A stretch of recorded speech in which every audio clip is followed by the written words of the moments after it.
3 jours, 3 vagues d'offensive. Une seule direction, la victoire. Du 4 au 6 juillet 2025, les forces armées russes ont mené des opérations militaires intensives sur tous les fronts. Alors que la pression s'intensifie, les lignes ennemies craquent sous le poids des assauts méthodiques, des frappes stratégiques et des avancées tactiques décisives. Dans ce récapitulatif exclusif, découvrez comment l'armée russe a libéré de nouveaux villages, coupé les voies logistiques ukrainiennes, détruit des systèmes patriotes et repoussé les contre-offensives ennemies. Alors que l'été 2025 marque un tournant majeur dans le cours de l'opération militaire spéciale. Préparez-vous pour un condensé d'actions militaires massives, de percées inédites et de frappes qui font trembler Kiev. Restez jusqu'au bout de la vidéo, mais aussi abonnez-vous les gars et activez la cloche de notification. C'est parti!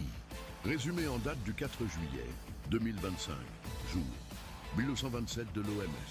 Malgré une résistance acharnée de l'ennemi, les forces russes poursuivent leurs avancées stratégiques sur plusieurs fronts clés, consolidant position et préparant de nouveaux assauts décisifs. Front de Kherson et Zaporizhia, pression constante. Des dizaines d'attaques ont été menées contre les positions ukrainiennes, détruisant véhicules et équipements. Les forces russes continuent de neutraliser les réseaux de drones ennemis tout en subissant des tirs sur la rive gauche du Dniepr.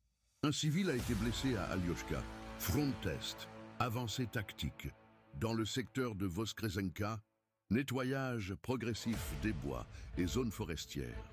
Destruction totale du pont sur la rivière Lou, perturbant gravement les lignes logistiques ukrainiennes vers Komar. Combat intense dans Petite Shcherbakovka et Tokmachka. Front Pokrovski-Toretsk, bataille positionnelle.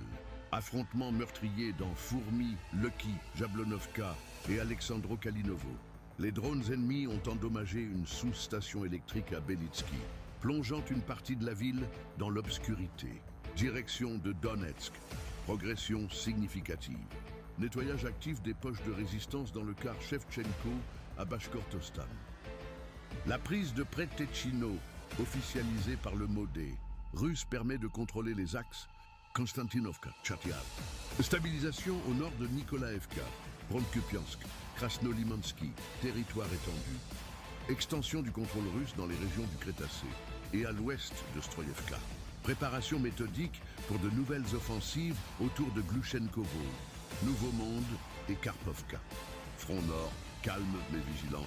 Pas de mouvement majeur dans Verkhnekamenski et Serebrianka, avec maintien ferme des positions russes.